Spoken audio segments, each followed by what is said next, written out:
Okay. Hi. Okay, I just realized that I'm hosting. So I'm Jackie, and you are at Cady Jax Knits, and this is my dear friend Amy Palko from The Meaningful Stitch. And she is visiting me here in Madison after attending the Rhinebeck Sheep and Wool Festival. She came over here with me in Wisconsin, and we're spending a few days. And the lead up to that, we put together a poetry advent starting on the fall equinox, and it's on both of our Instagrams. Yes, it is. So you'll see all the poems saved there. If you're not Instagram savvy, I'm just going to show you what that looks like. There's my mother doing dishes. It's very exciting, but dishes need to get done. So it's saved, in one of these little boxes, poetry. And you'll also find the poems beneath this video as a Google Doc. You will also find a link to the first episode, because this is part 2. We have done poems 1 through 12 on The Meaningful Stitch, and we're coming over here to finish up our advent together. But I encourage you, if you're just seeing this for the first time, to go watch the beginning on The Meaningful Stitch, which explains the advent fully. So I think at this point, we could probably just dive right in. And actually, I'm diving in off advent, because one of the things, just even in having a little bit of time to contemplate returning to these poems, coming back to them, is this absolute tremendous sense of gratitude that those poems were waiting for us here, and the sense of mystery and abundance in the friendship and in the poems. And along those lines, being alert to those divine coincidences, those synchronicities that, yes. And so we have a couple to share in this episode. We're going to start with one and then end with one. Oh, yes. So you'll need to stay tuned all the way to the end so you can hear there's a divine one that gave us both chills, I think. It was amazing. So in part 1, I sat here and said, desire. That's such a potent word. I wonder what the etymology of that is. And then later in the day, I have this app that I write my poetry on. It's called Day One. And the pleasant thing about Day One, like a lot of social media apps, is that they'll say, on this day.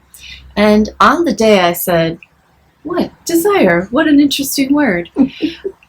Up popped the poem that I had written on that day last year.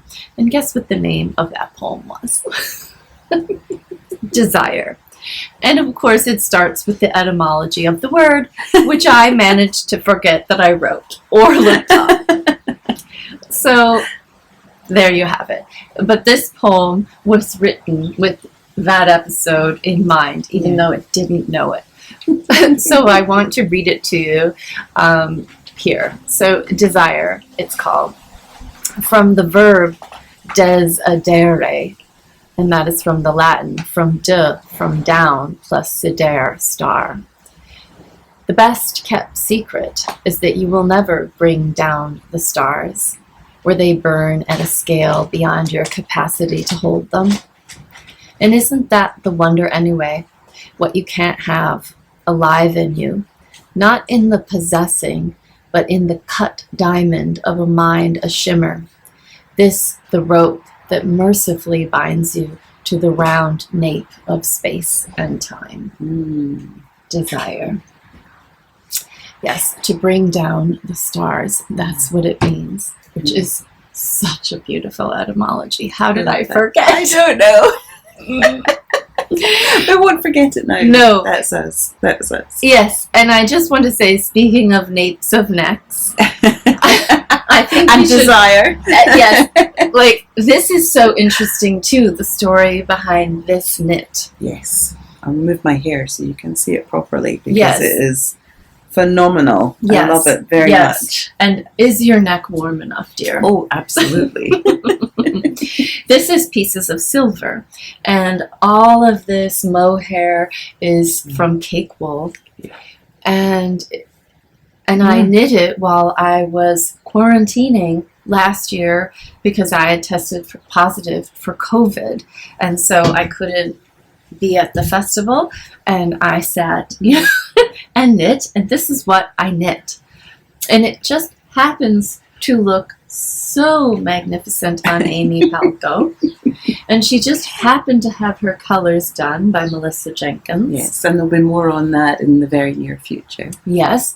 And so I just happened to try on every knit I've ever worn also in my life.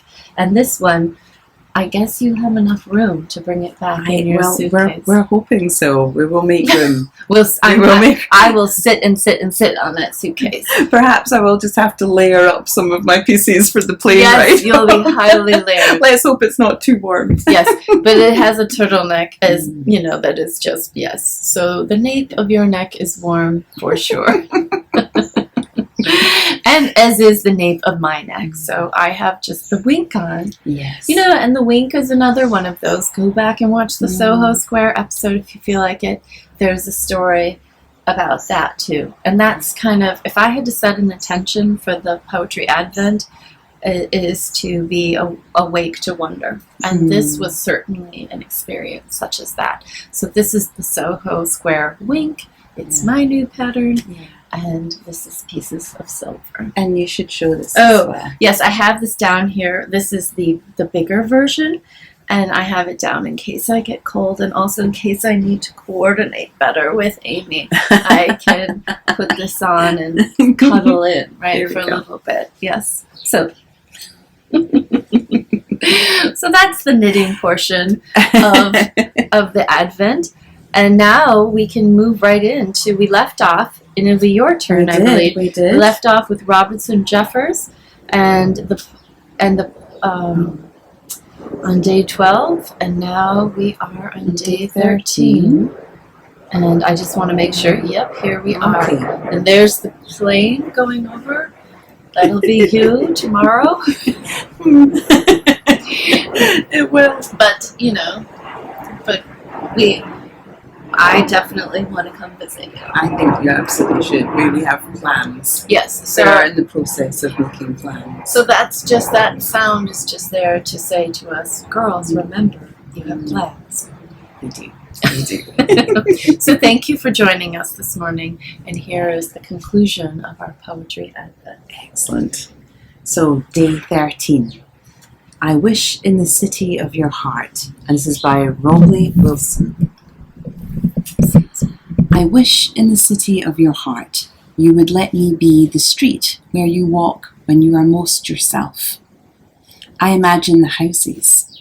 It has been raining, but the rain is done, and the children kept home have begun opening the doors.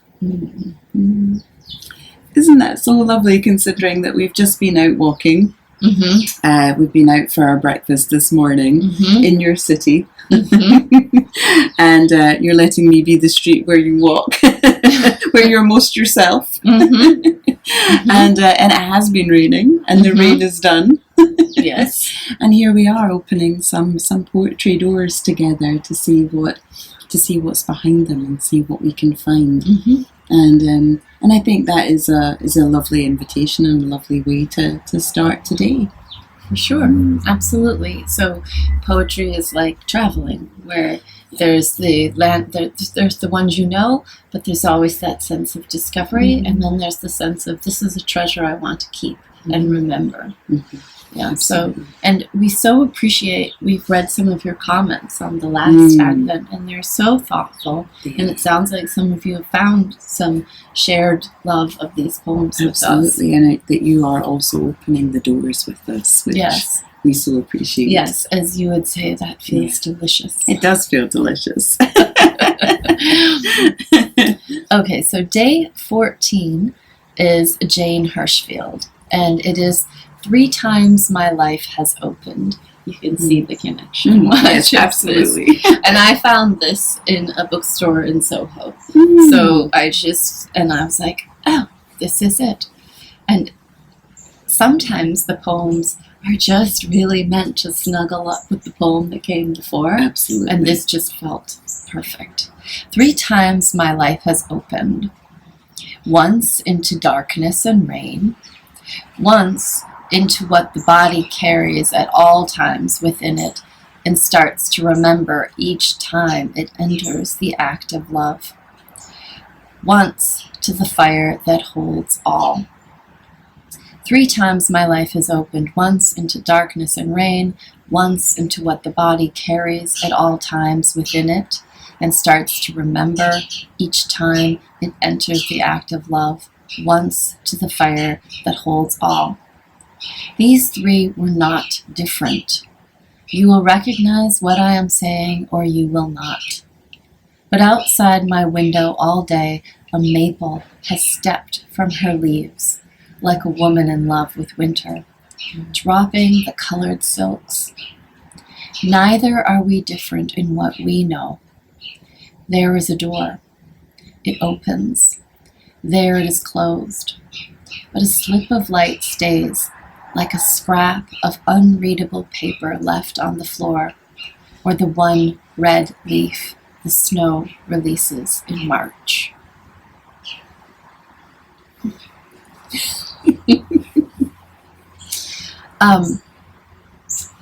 That imagery is so beautiful, and it's so not linear. It is so feminine and circular, and it reminds me of a crossroads card that I drew recently with you, where yes, you have choices, and yes, you need to make choices, but all the choices simply lead to your unfolding, your opening, your becoming. And there's this generosity in here that the darkness, the love making, the fire, all of those things are of one piece. They feel very unique in the moment, but there's something about a life that holds them together, like an Advent that holds them together and holds them in relation and has them make sense. And, of course, there's the famous line, you live your life forward. Is it Schopenhauer or something like, or Kierkegaard? I can't remember, but you can only understand it backward.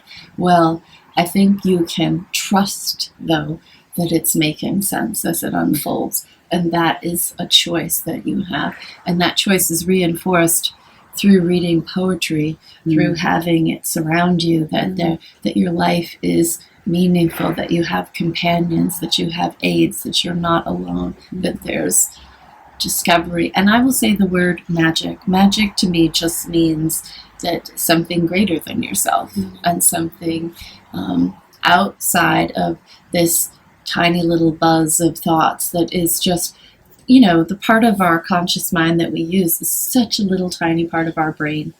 And so all that magic for me means is just step out of that tiniest little part of your brain that you inhabit all the time and give some other things your attention. Be open to some other, what else is dropping in there.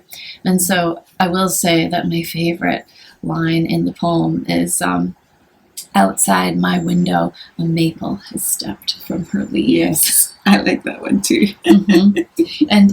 And just because we've been thinking about color and clothing, it is very fun to think of yourself as a tree, an ornamental, deciduous tree that has its seasons. Yeah, well, this is very underscored by the line that comes after that, because it says, like a woman in love with winter dropping the coloured silks. Now, I did get my colours done yesterday by Melissa Jenkins. There were lots of coloured silks being dropped. Yes, and you're wearing coloured silk, and it turns out that I am a winter. True, you are a winter. So I will be sharing a lot more about that whole experience. But suffice to say, the fact that I was a winter was a complete surprise and an utter delight, actually. I was so happy. She was. She looked like she was 6 years old. She has this little fan of colors, and she was just like, it was like getting a book of paper dolls. It was. Yeah, absolutely. So I was really struck by that. But then also, what you're saying about these 3 doors, opening up, and actually it being all one and the same, you know, all part of the same life.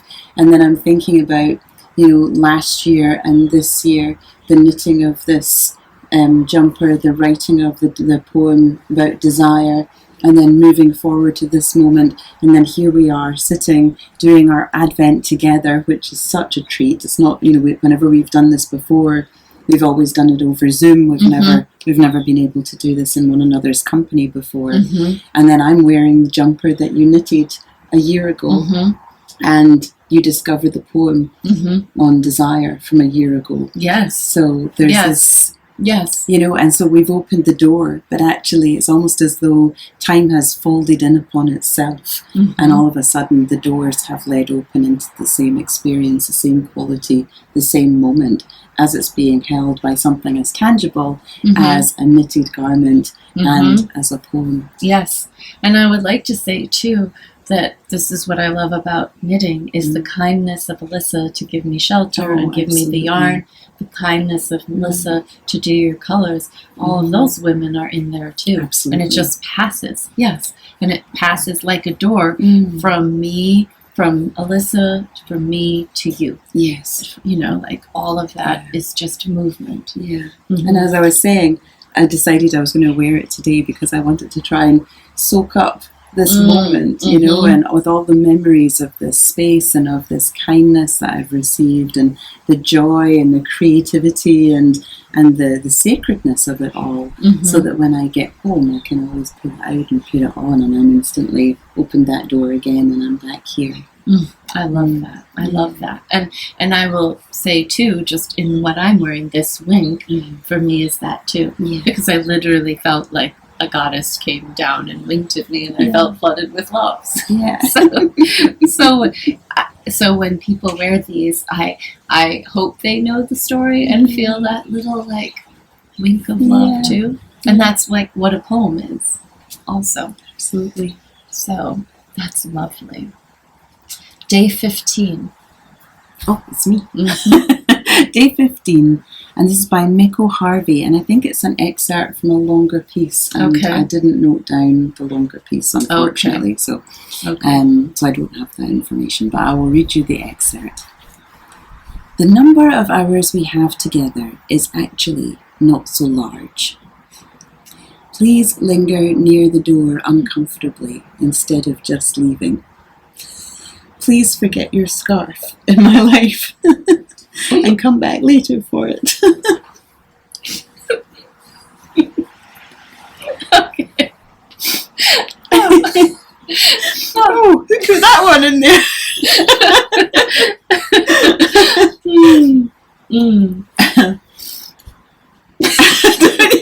I think it kind of says it all. I don't really think I need to say much about that one specifically. I think it pretty much says it. It just, we might need some cleanup. Okay. Thank you for putting that in. No, you're welcome.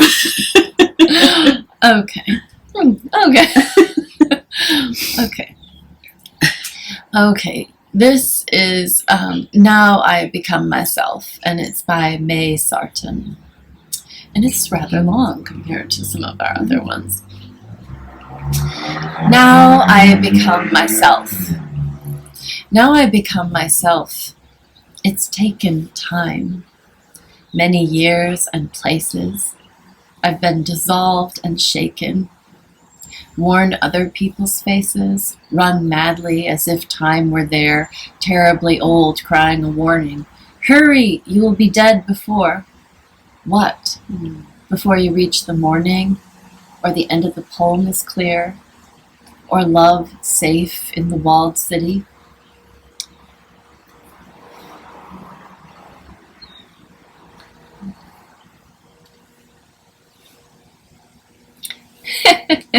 It says, now to stand still, to be here. Feel my own weight and density. The black shadow on the paper is my hand, the shadow of a word, as thought shapes the shaper and falls heavy on the page, is heard. All fuses now, falls into place, from wish to action, word to silence, my work, my love, my time, my face, gathered into one intense gesture of growing like a plant, as slowly as ripening fruit, fertile, detached, and always spent, falls but does not exhaust the root. So all the poem is, can give, grows in me to become the song, made so and rooted by love. Now there is time, and time is young. Oh, in this single hour I live, all of myself, and do not move I, the pursued, who madly ran. Stand still, and stop the sun. Mhm.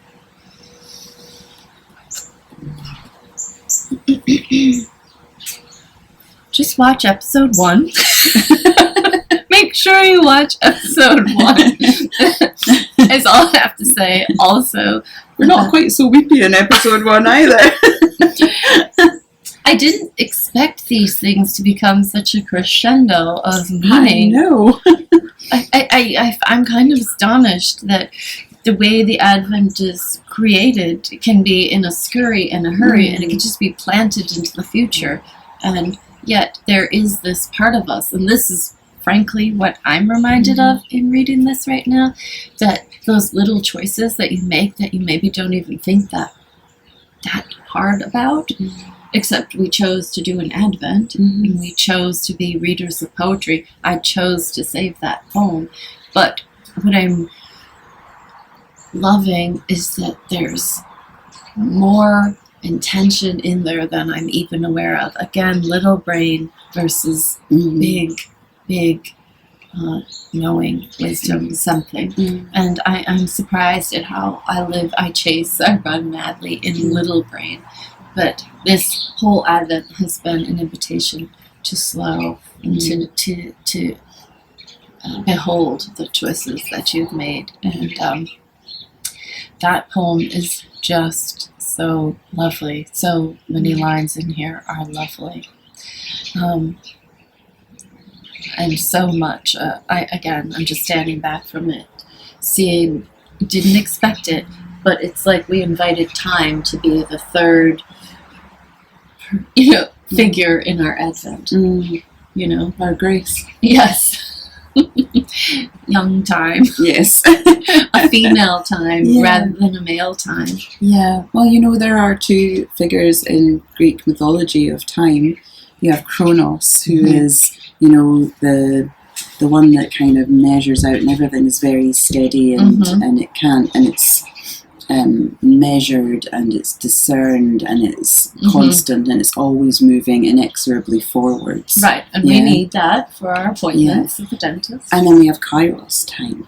And Kairos is when we move into that experience where time becomes slippy. Sometimes it feels like it moves very, very slowly, and sometimes it feels like it moves very, very fast.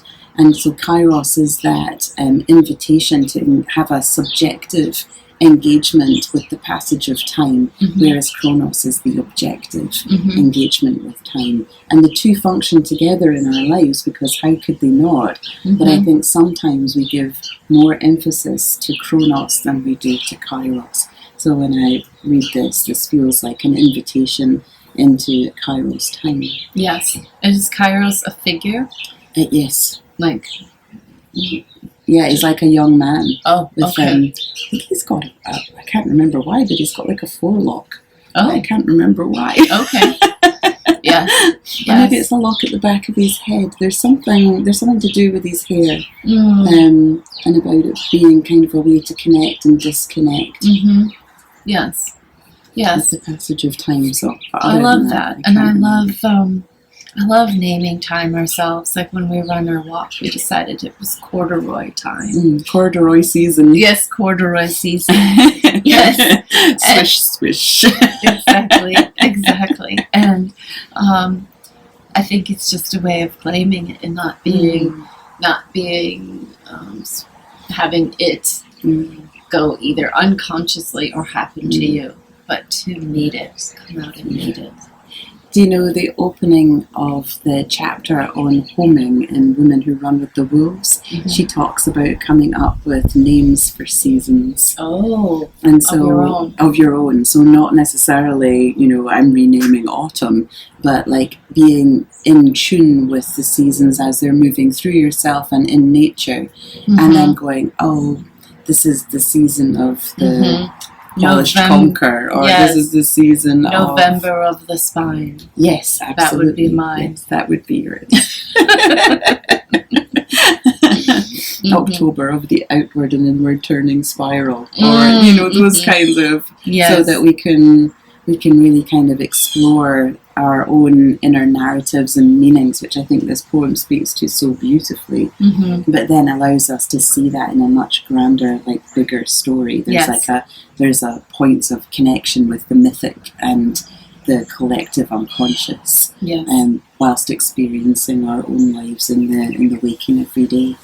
Well, this happened all the time with my students. It's a universal phenomenon that if you say, let's be aware of X in our lives now, and then they see it everywhere. Yes. And so it is taking a step toward life and saying, this is what I want to notice into. I want to live into noticing this. Yeah, so. Yeah, which would take us to synchronicity. Remember, we've got something to... Yes. We've got something to share.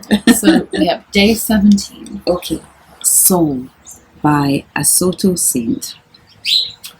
I remember the beginning of a dream ancient as dawn, a dream of destiny, drumming up the blood, the flesh, this earth, a dream we were once one soul. I love this. So it kind of speaks to that, there's that myth that we were all originally one soul, and then we were all split in half, and so we're always looking for the other parts of our soul. And I think that's a very kind of binary, kind of reductive, because I think actually our souls are split many, many more times than that across the whole collective, and actually what we're looking for is wholeness. And I think one of the ways in which we find that is by connecting with others, about recognizing our points of difference, our points of sameness. We're looking to bring more and more awareness into our own personal psyches about what we have hidden within our own shadow aspect, and how to pull that out and make it more integrated, more known, more conscious, so we get to make better decisions, better choices, and to lean into that experience of wholeness. And I think that's what's offered up to us when we dream that we are once one soul. I love that. I love that. A smaller thought I had was also, that we were all one. Well, the way knitters experience that is when we knit something together. Yes. So like the knit in my hand, when it was just the half and half wrap, and we felt so connected, or the way we experience time through knitting, how it slows us down, or we measure time by our knitting projects.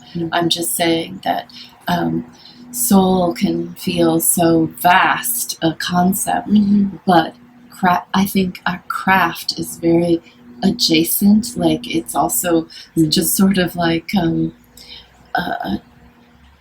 bridge to that. It can be like this is an expression, this because I chose this, I loved this color, and etc. And then you find people who also love what you love, and then you have these connections. Not necessarily just something so hidden and vast as soul, but a piece of it, like you're saying. Yeah, absolutely. And I think the hands are such a good way of bringing that through the unknown into the known, the felt into the tangible, so the intangible, the numinous into the tactile, and I think that's one of the things that as knitters or as makers more generally we're really gifted in.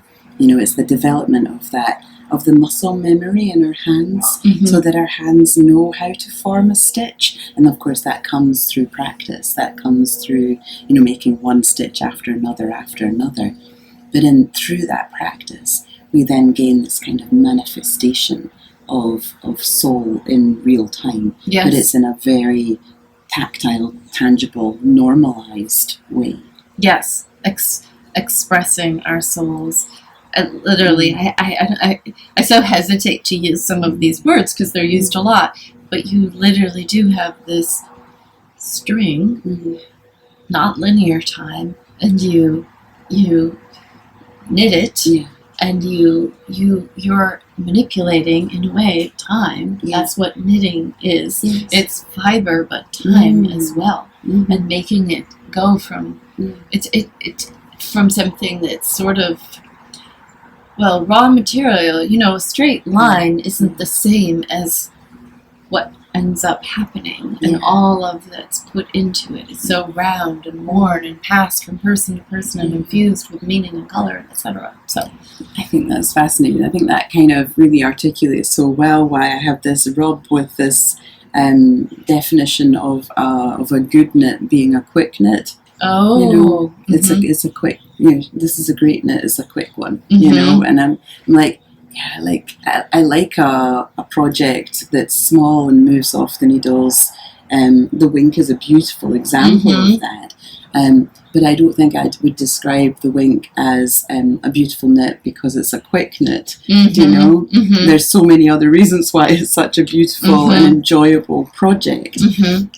So yes, I think taking that quality of moving through something fast, getting to the destination as quick as you possibly can, getting the finished object, completed in a short space of time. I think moving beyond that and actually exploring other qualities within the experience and slowing that down and perhaps entering into this more kairos experience of our knitting. Well, because think of soul, you would slowly unfold, and sometimes you feel someone's soul immediately, and you have a sudden connection. But the word quick never, the quickening. I don't know, quickening, like recognition. So sometimes that's a part of it too. But you're right. But when those quick knits happen, it's part of the whole experience. I'm not pursuing just quick knits. Exactly. Yes. Exactly. Yes. Okay. Day 17, that was, and day 18. And this is from a longer poem of Gravity and Light, and this is John Burnside, a Scottish poet. What we need most, we learn from menial tasks. The novice raking sand in Buddhist texts or sweeping leaves, his hands chilled to the bone, while understanding hovers out of reach. The changeling in a folk tale, chopping logs, poised at the dizzy edge of transformation. And everything they do is gravity, swaying above the darkness of the well to haul the bucket in, guiding the broom, finding the body's kinship with the earth beneath their feet, the lattice of a world where nothing turns or stands outside the whole. And when the insight comes, they carry on with what's at hand, the gravel path, the fire, knowing the soul is no more difficult than water, or the fig tree by the well that stood for decades, barren and inert, till every branch was answered in the stars. That's beautiful. I feel like that is a beautiful image and interlude to what we've been saying. Absolutely. Just gorgeous. Absolutely. That while we're talking about, as you say, these big words such as soul, and they feel so ineffable and so indescribable and so difficult to fully articulate or understand. And of course, we were saying last time about poetry really speaking to this gap that doesn't actually have words and can't actually be languaged. And I would say that is one of the things that lives in that gap is soul,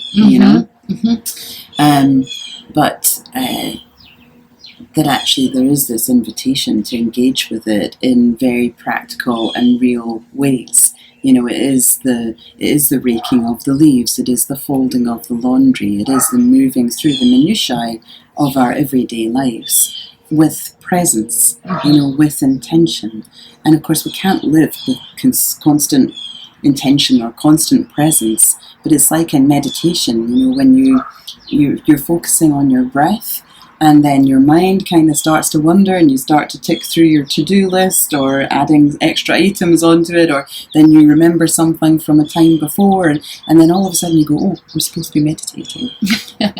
And then you go back to the breath, and you come back to the breath until you get distracted by something again, and then eventually your time's up and you can get up off your cushion and go, well, I get to take meditation off my to-do list for today. And I do garter. I just, rows are this row. That, Absolutely. is a form of meditation for sure, absolutely for me. Is. Yeah. I loved that one. Oh.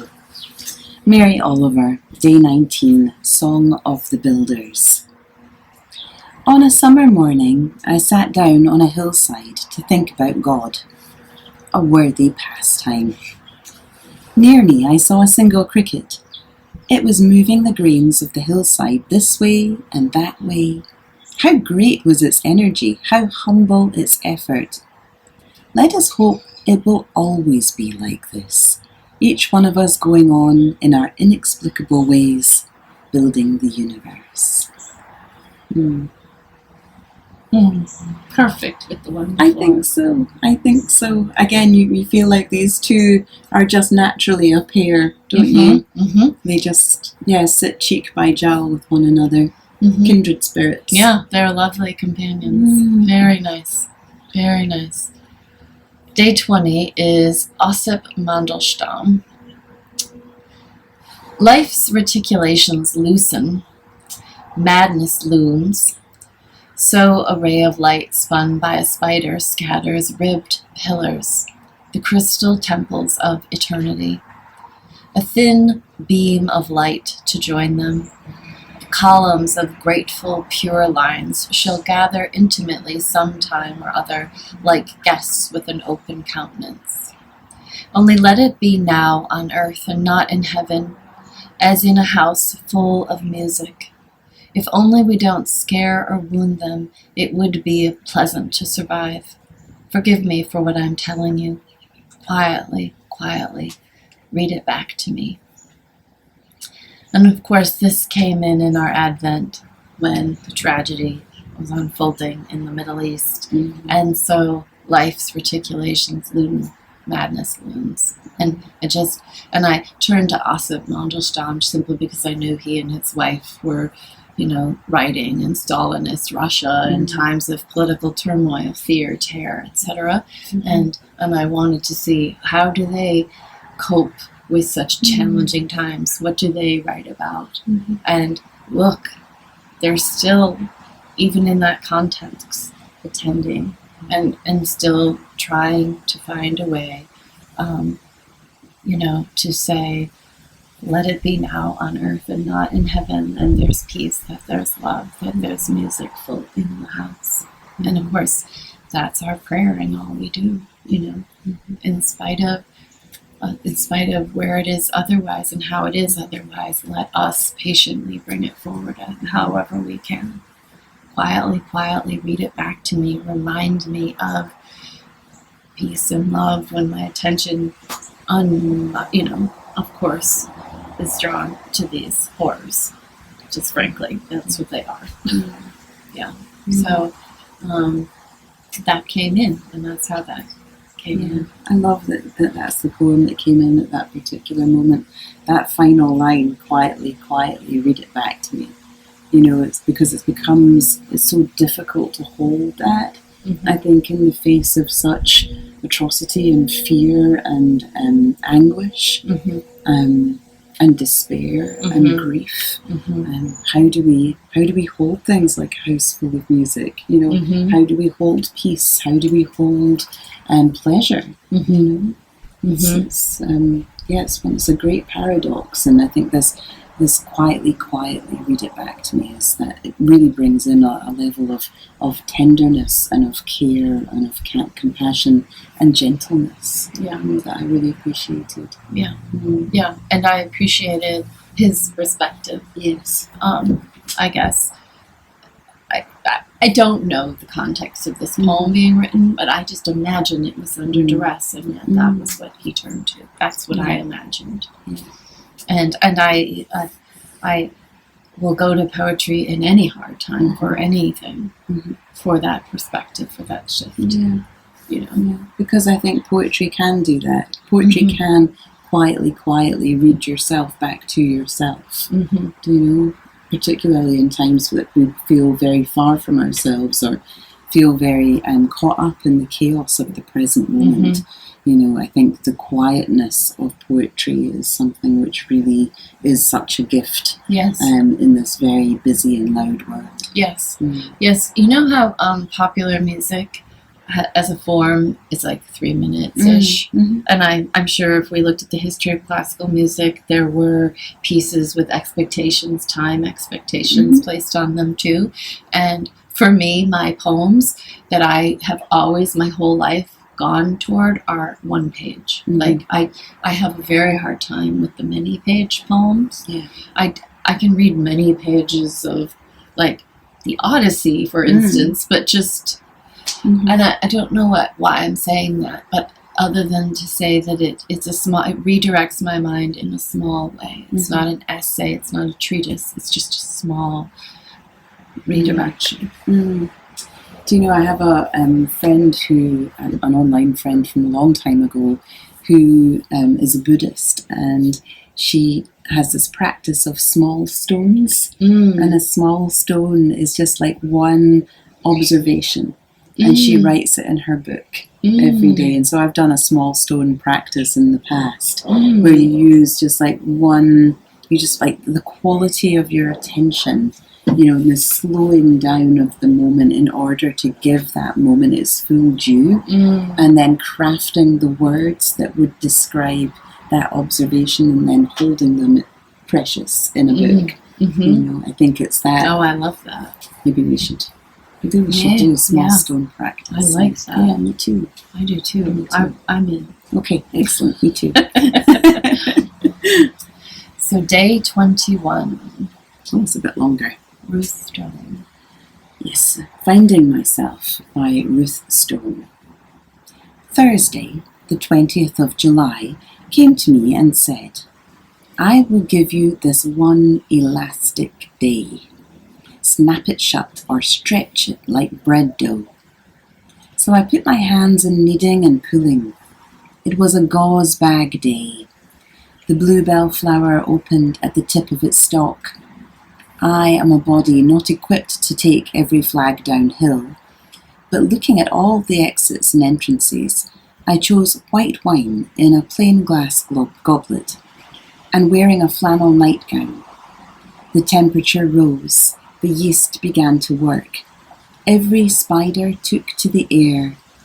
The cells of my skin puffed and tugged, and with a great shout let go their tethers, until looking up, I saw myself like a cloud, like ectoplasm, like an angel, among the branches of trees.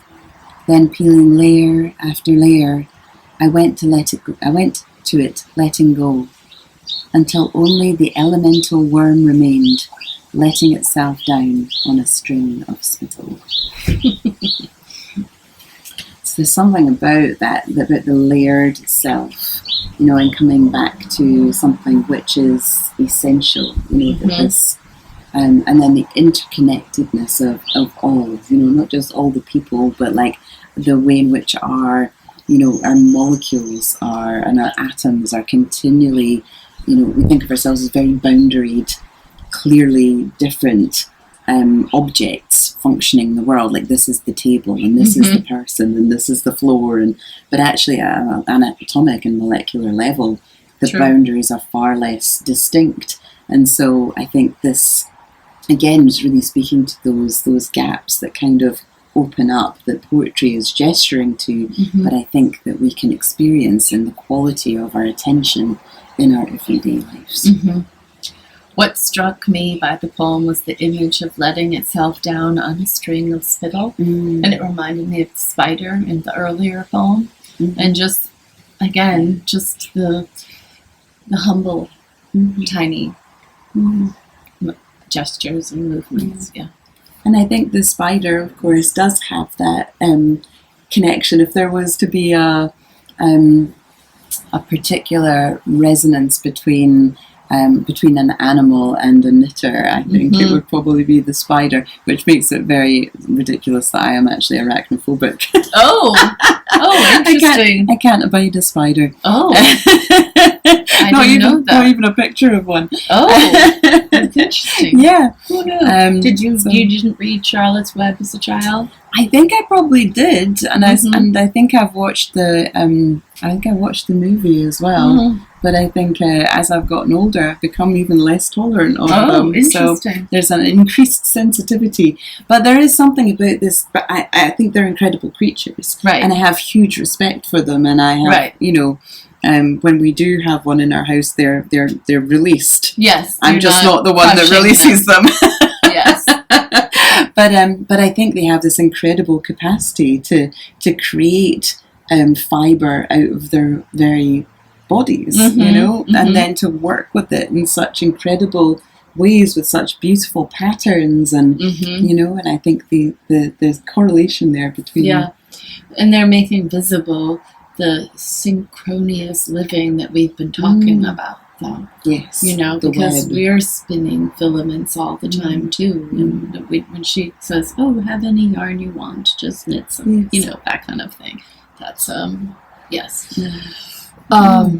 So this is day 22, and this is Anna Akhmaktova, who's the wife of Asap Mandelstam. And again, I wanted to hear just the same. I need more of the same from both of them.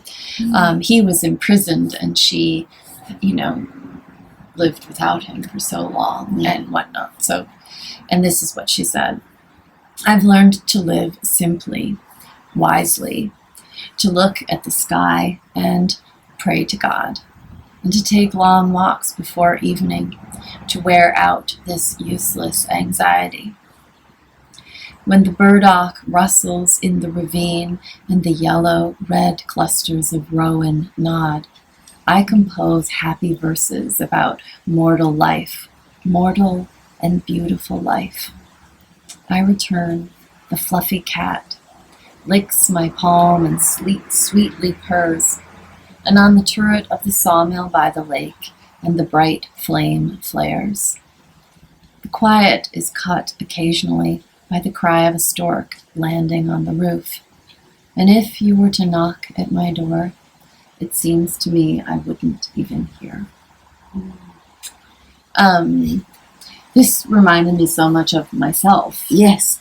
The walks I take every day to wear out my anxiety, and just exactly the feeling of listening to the birds on the walks, and just coming into yourself, and just coming into observing the plants and letting those things. So again, I'm looking to her to instruct me how to be in a difficult time, and she's saying to me, go for a walk, go notice, and in our case it might have been the sumac and the milkweed, and but it's the same idea, and come back and sweetly purr and lick my paws, which is just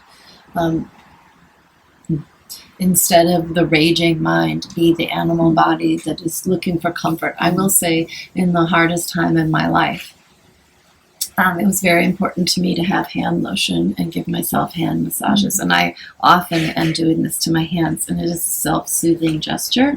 And when someone's going through something very hard, I will often give them really beautiful hand lotion, because it's not about what I can say, it's about the practice of how to soothe theirself. And so that's another thing that soothes me. And for some odd reason, when she's saying, she's referring to the cat licking its paws, it just reminds me of the way my paws and the way I take care of them. Oh, I love that. It speaks to me as well of Mary Oliver's letting the soft animal of the body love what it loves, you know. So that real, you know, need to come back and be gentle with ourselves and hold ourselves and care for ourselves and check in, you know, like what do I need in this moment? You know, where do I need to be nourished? Where's my fortification? Where's my support? Where's my ground? How can I root more firmly into that? How can I feel held by it? Where's my cradle? You know, looking for all of these, and that's, you know, this is one woman's experience of where she finds that. Yeah, but sorry. Go ahead. You go ahead. I was just going to say, I also felt it was like an invitation into your world as well, because I really recognised you in this too. I know that you have your long walks, and you know this beautiful description of the plants, and I knew that you know where you walked, you were engaging with the plants, and then the cry of the stork as well. And I know that you have the cranes and the hens, and so these water birds, you know, that are around you. So it felt as though that what I was reading was a poetic invitation into entering into your domain, your world, at least the part of the world that you inhabit. Yes, and I think I said in day one, the idea of surrender is my prayer, you know, and looking at the sky is my perspective. And I guess I'm very excited about the Advent, because it's not like, let's find out about Jackie Rose. That's not the point. Let's find out about Anna Akhmatova. That's not the point. The point is what do we have in common, and what soothes me might also soothe you. And that's why she wrote it to say, this is what soothes me, and look at how it comes forward in time, and I recognize it. You know, in that way, the poem really functions as a mirror. You know, I think we move through life so often thinking, show me myself, I want to see myself better. You know, I want to see myself in my interactions or in my outside world. And I think a poem always does that so beautifully. It just started to rain outside. I know we've had sun and rain and all the things. I think I'll put this one on now. I'm leaving before the snow. Oh, right, and we're having snow in a couple of days. Yes. Poems are for sure mirrors, mirrors and doors. Yes, and bridges and just so many things. Day 23. Okay, we come to my last one, and this is Raymond Carver, and this is Happiness. So early, it's still almost dark out. I'm near the window with coffee and the usual early morning stuff that passes for thought, when I see the boy and his friend walking up the road to deliver the newspaper. They wear caps and sweaters, and one boy has a bag over his shoulder. They are so happy. They aren't saying anything, these boys. I think if they could, they would take each other's arm. It's early in the morning, and they're doing this thing together. They come on slowly. The sky is taking on light, though the moon still hangs pale over the water. Such beauty that for a minute death and ambition, even love, doesn't enter into this. Happiness.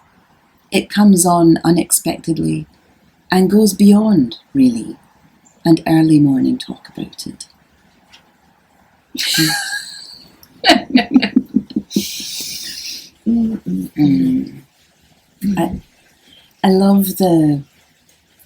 I love Raymond Carver, and I love the ordinariness of his language. You almost feel like, in some ways, you're not reading a poem, you're reading a piece of prose that's being laid out differently upon a page. And so there's something very grounded about it. There's something that's kind of rooted as well in narrative. And then all of a sudden you realise that you are inhabiting the poem, that you are watching these boys, you know, move through time and space, you know, as they deliver this newspaper, and that they're doing so together. They've found this point of companionship and connectedness, and actually that is the ordinariness of happiness. You know, it's not the the grand cataclysmic kind of ecstatic moment. Mm-hmm. It is not, what does it say, death and ambition and love. Mm-hmm.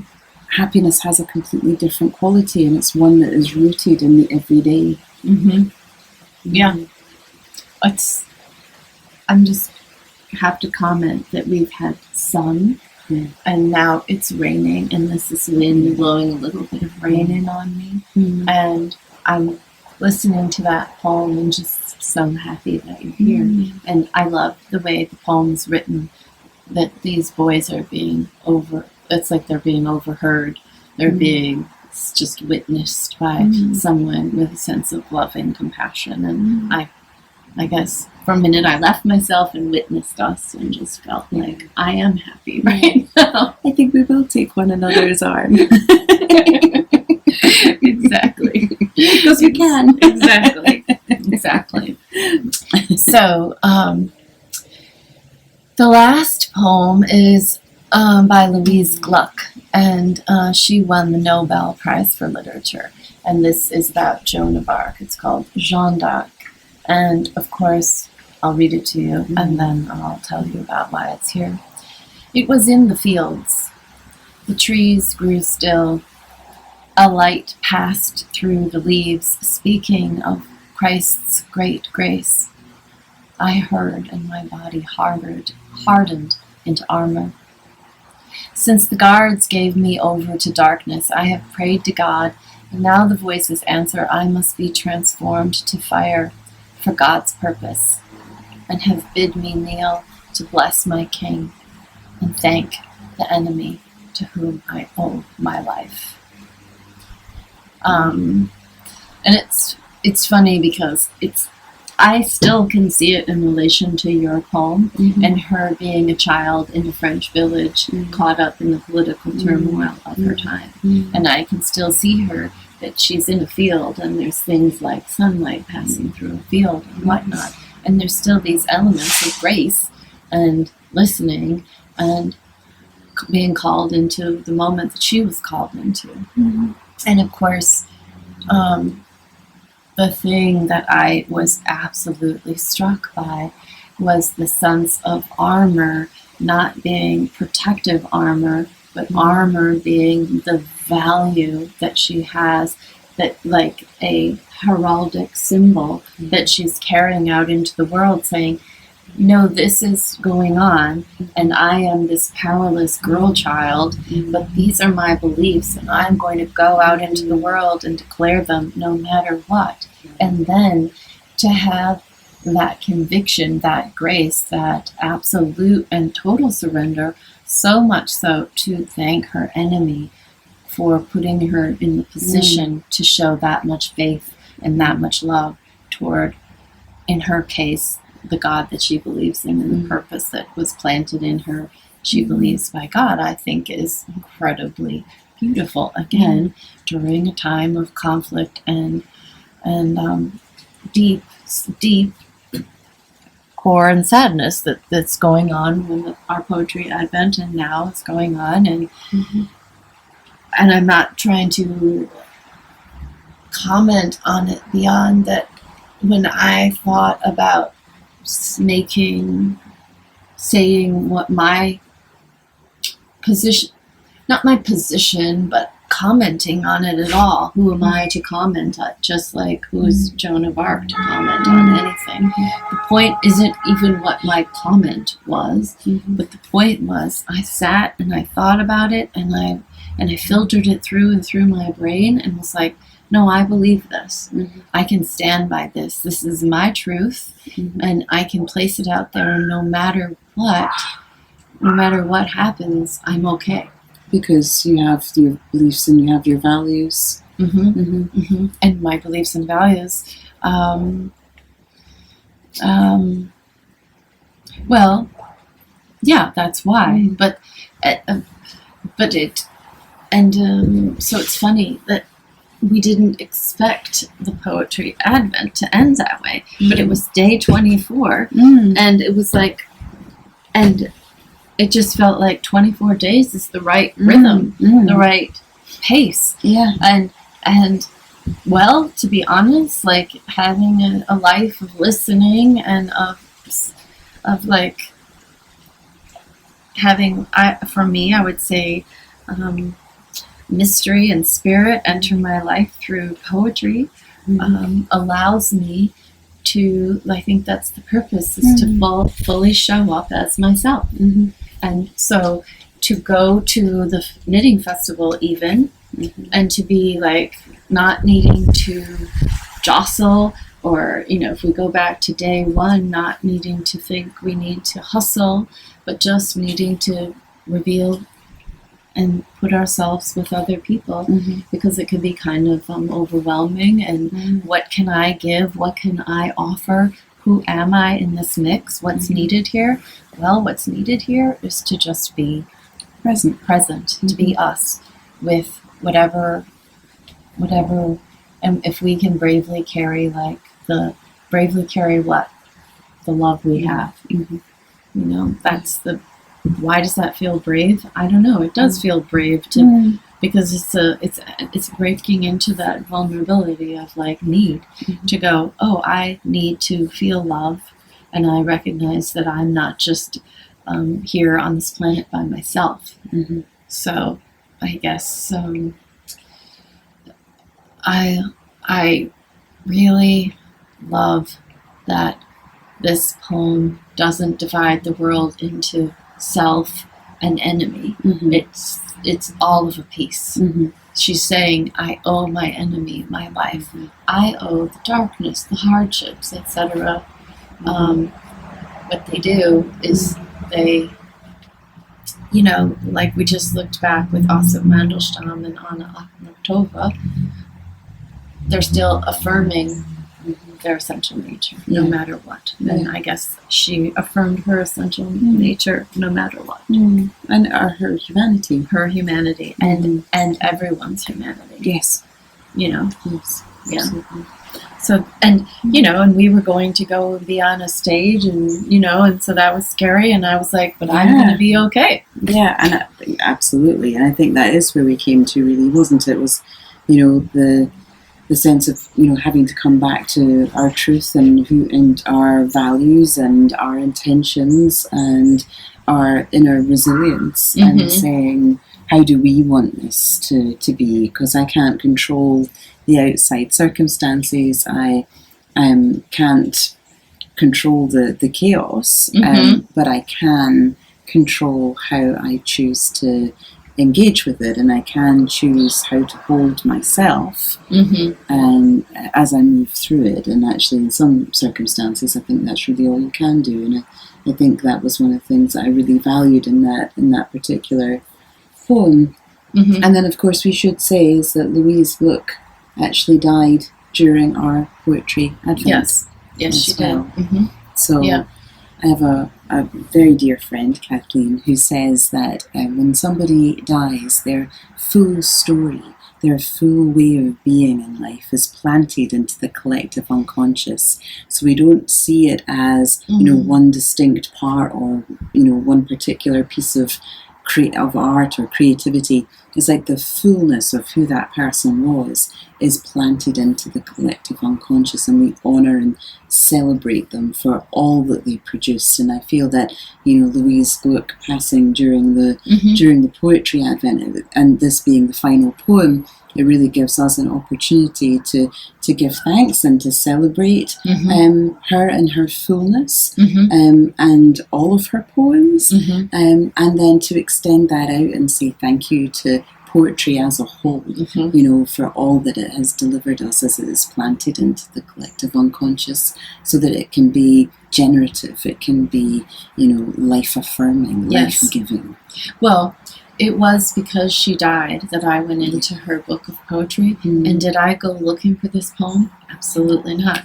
I have the giant book, and I opened to this poem, and it was like, okay, and that's so much how this happens. Yeah, I love that doing that with important books, like books that hold significance for me. Just being able to go and thumb through it and opening it up and seeing what's there.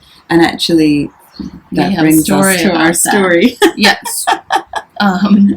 So yeah, you find you start the story, Okay, and I'll I'll start the find story. the piece to add to it. So at Rhinebeck, I think it was the second day. Yes, I think it was the second day. I was in the food hall, which Mhm. I didn't really know existed so much on the first day, but I'm so glad I discovered it on the second, because a rather lovely bottle of whiskey is coming home with me. Oh, nice. So yes, and also I got to taste maple syrup candy floss that I'd never had before, which was amazing. So top tip if anybody's going next year. But while I was in the food hall, I encountered a wonderful viewer of The Meaningful Stitch, and when she saw me, she said that she'd been really hoping to bump into me, because she had a gift for me, and she popped it in her bag with the hope that if she did see me, she would be able to give it to me. And I'm so glad she did. Yes. Thank you. Yes. Because let's just say, okay. and then simultaneous to Yes. that, I was in Hudson on Sunday at this beautiful hotel to have breakfast, and they had this giant, glorious bookshelf, and I went into the bookshelf. The practice was to just pull any old book off the shelf, and Amy saw this. And what book were you given? I was given the same book that Jackie randomly pulled off the bookshelf. Yes. and that day loved it and went and ordered it. Yes. So I feel, and you've been using it that way during our visit. I have. And so she's been pulling a poem for us. And so don't you think it would be very exciting if you pulled one last poem for us? I would. Okay, let me flick through. Okay. And I'm going to put it, whatever page you come to, I will put it up for them. Okay. So are there page numbers? Actually, I don't think there are. Okay. Oh, yes, there are. It's 79. Okay. It's just not, it's the one before. Okay. It's the one before 80. Okay, That's so a bit I'll weird. show them the art. The Master. When Han Can was summoned to the imperial capital, it was suggested he sit at the feet of the illustrious senior court painter to learn from him the refinements of the art. "No, thank you," he replied. "I shall apprentice myself to the stables." And he installed himself and his brushes amid the dung and the flies, and studied the horses, their bodies' keen alertness, eye sparkle of one, another's sensitive stance, the way a third moved graceful in his bulk, and painted at last the emperor's favourite, the charger named Night Shining White, whose likeness after centuries still dazzles. That's a good one. Doesn't that feel like it's actually exactly what we've done? Like, we could sit at the feet of the illustrious senior court painter, so we could go to somebody who knows, who's like the expert of poetry, and go and, sit and, and I have taught poetry at university. Please do not think of me in that way, because that's not how I approach, and I hope that's not how it's received. Right. But about being able to pull poetry back from something high and something which has to be studied and learned and analysed, and actually we can go to the stables and we can just make these observations. We can just feel into the space of the poems and encounter them on our own terms, and in so doing, come into a fuller relationship with the medium itself. Yes. And the dizzying wonder of it. Yeah. I love that. Yeah. I was also just noticing on the very back, it says, "As if the sea should part and show a further sea." Which I think, I don't know, that speaks something, and the image there speaks something of us and our journey and this visit and the coming days and weeks and months and future plans. Yes. And so I think our hope for you is that this is an invitation into your own sense of wonder and your own discovery of poetry, and the fact that somebody thought, I brought you a book of poems, such a beautiful gift. I've had some viewers send me poetry too, and it's just really, really lovely to have that undercurrent in our making too. Absolutely. Yeah. So thank you so much, and thank you for coming. Oh, thank you for having me. Okay. Love you. Okay, bye.